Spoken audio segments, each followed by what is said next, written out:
Hello my dear students, welcome to your master chem channel. कैसे हैं प्यारे बच्चों? Very good. आज मैं क्लास 9th के बच्चों के लिए वीडियो लाया हूँ एटम्स एंड मॉलिक्यूल्स चैप्टर से। आज के वीडियो में प्यारे बच्चों हम लॉ ऑफ मल्टीपल प्रोपोर्शन बताएंगे। इसके पहले हमने law of conservation of mass, law of constant proportion यानी डिफिनिट प्रोपोर्शन। अब आज हम पढ़ा दिया, आज मैं जो है पढ़ाऊँगा लॉ ऑफ मल्टीपल प्रोपोर्शन। इसकी खासियत यह है प्यारे बच्चों कि दो एलिमेंट रहेंगे, कंबाइन करेंगे एक दूसरे से, कंपाउंड बनाएंगे, लेकिन एक एलिमेंट का मास फिक्स रहेगा। जी हाँ, एक एलिमेंट का मास फिक्स रहेगा और दूसरे का मास डिफरेंट होगा। तो दूसरे का जो मास डिफरेंट होगा उस दूसरे के मास में एक सिंपल रेशियो मिलेगा। तो जितने कंपाउंड बनाता होगा वो, जितने कंपाउंड में दूसरे का मास रहा होगा वो एक सिंपल रेशियो में रहेगा। अभी आपको एग्जाम्पल से क्लियर हो जाएगा।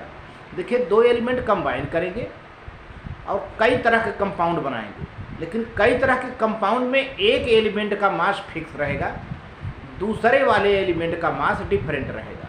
तो दूसरे वाले एलिमेंट का जो मास डिफरेंट है उसका एक सिंपल रेशियो रहेगा सभी कंपाउंड में। यही है इसका रूल, इसको डाल्टन ने दिया था। देखिए आगे। हाँ प्यारे बच्चों, लॉ ऑफ मल्टीपल प्रोपोर्शन। प्यारे बच्चों, law of multiple proportion, this law was given by Dalton in 1804। 1804 में डाल्टन ने इस रूल को दिया था, इस लॉ को दिया था। According to this law, when two elements combine to form two or more chemical compounds, then the masses of the elements which combine with fixed mass of the other element bear a simple ratio to one another। तो ऐसा element जिसका मास different है सभी compound में, तो उसका सभी compound में मास एक सिंपल रेशियो में रहेगा। अब जैसे देखिए, कार्बन डाइऑक्साइड लेते हैं, कार्बन मोनोऑक्साइड, दोनों में कार्बन कार्बन नाम लिया जा रहा है। चेक कर लेते हैं। देखिए, ये कार्बन डाइऑक्साइड है, सामने कार्बन डाइऑक्साइड लिखा हुआ है। ये कार्बन मोनोऑक्साइड है, एक ऑक्सीजन है, मोनो माने एक। अब कार्बन डाइऑक्साइड में कार्बन और ऑक्सीजन का रेशियो, कार्बन 12 है और ऑक्सीजन का कितना होगा? एक ऑक्सीजन का 16 होता है, तो 16 दूना 32, 16 टू जा 32। अब कार्बन मोनोऑक्साइड में देखते हैं, कार्बन का एटॉमिक मास 12 होता है, ऑक्सीजन का 16 होता है, 16 ही रहेगा। तो अब आप देख सकते हो प्यारे बच्चों, दोनों में, कार्बन डाइऑक्साइड में और कार्बन मोनोऑक्साइड में, दोनों में कार्बन का मास 12 है। यहाँ भी कार्बन का मास 12 है, लेकिन ऑक्सीजन का डिफरेंट है। मैंने बताया था फिर ना, दूसरे एलिमेंट का डिफरेंट रहेगा, एक एलिमेंट का फिक्स रहेगा। तो एक एलिमेंट कौन दिख रहा है वहाँ पर? कार्बन है। कार्बन का दोनों में फिक्स है, लेकिन ऑक्सीजन का दोनों में फिक्स नहीं है। यहाँ पर 16 है तो यहाँ पर 32 है। अब जिसका फिक्स नहीं है उसी का रेशियो निकाल लो प्यारे बच्चों। तो the ratio of mass of oxygen in CO and CO2। तो पहले में क्या है? CO में कितना है? 16 है। CO2 में कितना है? 32 है। अब इसका रेशियो निकाल लो। 16 1 जा 16, 16 2 जा 32, यानी 1:2 एक सिंपल रेशियो मिल गया, एक सिंपल रेशियो मिल गया। तो आप किसका रेशियो निकालोगे प्यारे बच्चों? जिसका मास डिफरेंट हो दोनों में, जिसका मास दोनों में डिफरेंट हो। आप उसका रेशियो नहीं निकालोगे जिसका दोनों में फिक्स हो, वो तो फिक्स वैसे भी है, उसको निकालने की कोई ज़रूरत नहीं है। आप उसका रेशियो निकालोगे जिस एलिमेंट का मास दोनों कंपाउंड में, तीनों कंपाउंड में, चारों कंपाउंड में जितना बने डिफरेंट है, उसका रेशियो निकालेंगे, लेकिन पहले वाले का मास फिक्स करके। इसी तरह से प्यारे बच्चों, सल्फर डाइऑक्साइड, सल्फर ट्राइऑक्साइड दूसरा एग्जाम्पल मेरा है। तो सल्फर डाइऑक्साइड देखिए, यहाँ पर ये फार्मूला लिखा हुआ है सल्फर डाइऑक्साइड। अब इसमें सल्फर ऑक्सीजन का, सल्फर 32, ऑक्सीजन भी 16 दूना 32, 32। लेकिन सल्फर ट्राइऑक्साइड प्यारे बच्चों, तो सल्फर का 32 और ऑक्सीजन का, यहाँ 3 ऑक्सीजन है, O3 है। तो एक ऑक्सीजन का प्यारे बच्चों कितना होता है? 16 है ना। तो O3 है तो 16 3 48, 16 3 जा 48 हो गया। फिर आपको दिखाई देने लगा यहाँ पे सल्फर 32, यहाँ भी सल्फर 32, दोनों में सल्फर 32 है ना, तो सल्फर तो फिक्स हो गया, तो इसका रेशियो निकालने की ज़रूरत नहीं है प्यारे बच्चों। अगर फिक्स ना होता तो सल्फर का भी फिक्स करना पड़ता, लेकिन यहाँ पर फिक्स है, तो अब दूसरे का फिक्स नहीं है तो उसी का रेशियो ले लो 32 और इस टू 48। तो काट दो प्यारे बच्चों 16 से, 16 2 जा 32, 16 3 जा 48। इस तरह से 2:3 एक सिंपल रेशियो मिल गया। अब आइए एक बड़ा कंपाउंड में हम दिखाते हैं, एक बड़े कंपाउंड में जिसमें एक ही एलिमेंट कई कंपाउंड बनाता है, तो अब उसमें रेशियो आपको फिक्स करना पड़ेगा एक एलिमेंट का। तो देखिए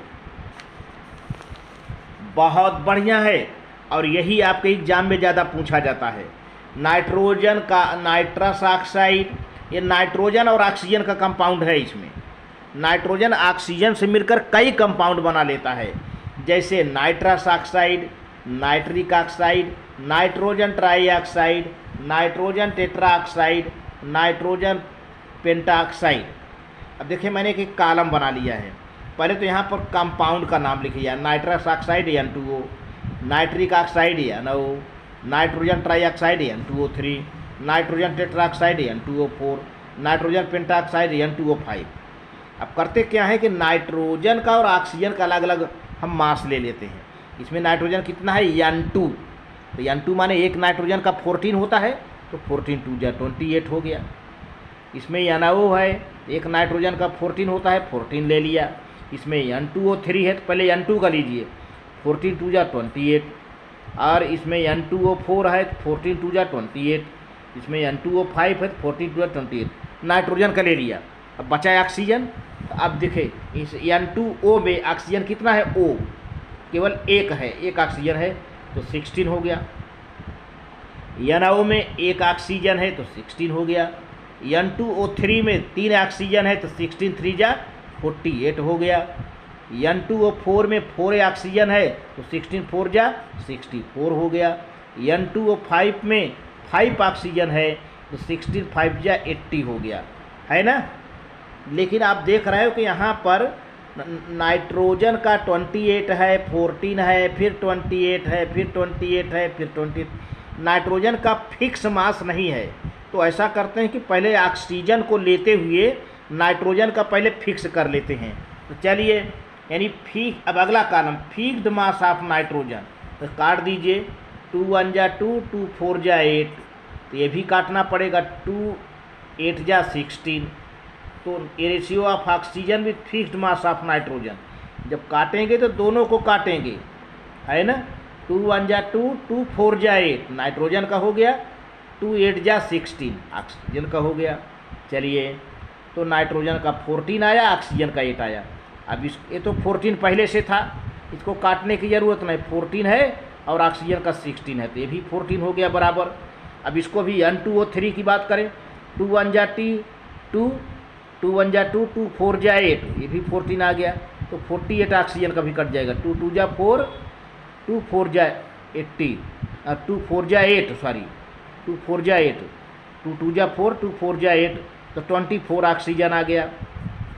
अच्छा, अब N2O4 में नाइट्रोजन को बराबर कर लो बेटा, 2 1 जा 2, 2 4 जा 8, 14 आ गया, और ऑक्सीजन भी कटेगा उसी हिसाब से, कितना 2 3 जा 6 और 2 2 जा 4, 32 आ गया।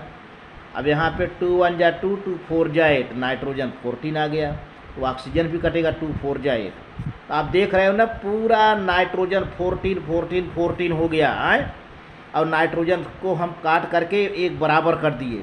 तो जब नाइट्रोजन कट रहा था तो ऑक्सीजन भी कट रहा था उसी रेशियो में। तो यहाँ पे 14 8, 14 16, 14 24, 14 32, 14 40, है ना। तो ऊपर वाला जो मास था उसको ले करके अब हम नाइट्रोजन का जब बराबर करने लगे तो ऑक्सीजन भी कटता चला गया। तो अब हमको नाइट्रोजन के मास से कोई मतलब नहीं, क्योंकि नाइट्रोजन क्या है, फिक्स हो गया। अब इस फिक्स मास के साथ ऑक्सीजन देखिए यहाँ पर 8 है, नाइट्रस ऑक्साइड में, नाइट्रिक ऑक्साइड में 16 है, नाइट्रोजन ट्राई ऑक्साइड में 24 है, नाइट्रोजन टेट्राऑक्साइड में 32 है, नाइट्रोजन पेंटाऑक्साइड में 40 है। तो ये पूरा ऑक्सीजन का हम मास अलग लिख लेते हैं। Ratio of oxygen in all compound, are माने 1 2 3 4 5 पाँचों ऑक्सीजन के लिए लिया। तो ध्यान रहे ऑक्सीजन का रेशियो तब लेंगे जो डिफरेंट है जबकि पहले वाले एलिमेंट का मास बराबर हो जाए। अगर वहाँ तो बराबर था, कार्बन डाइऑक्साइड में, कार्बन मोनोऑक्साइड में, सल्फर डाइऑक्साइड में, सल्फर ट्राइऑक्साइड अपने आप बराबर था तो आपने निकाल लिया था। लेकिन यहाँ पर बराबर नहीं है, आपको बराबर करना पड़ेगा। तो नाइट्रोजन का फिक्स कर दिया बराबर करके, तो फिक्स के साथ ऑक्सीजन का 8 आया, 16 आया, 24 आया, 32 आया, 40। तो अब ये जो आया है ऑक्सीजन का मास, इसको नीचे ले लो बेटा। Ratio of oxygen in all compounds 8 ये है, 16 ये है, 24 ये है, 32 ये है, 40 ये है। अब ये केवल ऑक्सीजन के ले लिया, नाइट्रोजन का नहीं लेना है क्योंकि नाइट्रोजन का फिक्स हो गया ना। अब इसको भी काटो, 8 1 जा 8, 8 2 जा 16, 8 3 जा 24, 8 4 जा 32, 8 5 जा 40। मल्टीपल आपने ऐसा मतलब एक मल्टीपल है, आपने खटाखट डिवाइड करते चले गए जैसे मल्टीप्लाई हो है। तो मल्टीपल है और सिंपल रेशियो है, विदाउट डेसिमल नंबर है, इसमें कोई दशमल नहीं है ना। एक सिंपल रेशियो मिल गया। तो इस तरह से प्यारे बच्चों, 9th के बच्चों, वीडियो अच्छा लगे तो लाइक करके सब्सक्राइब कर देना, शेयर कर देना। Thank you very much.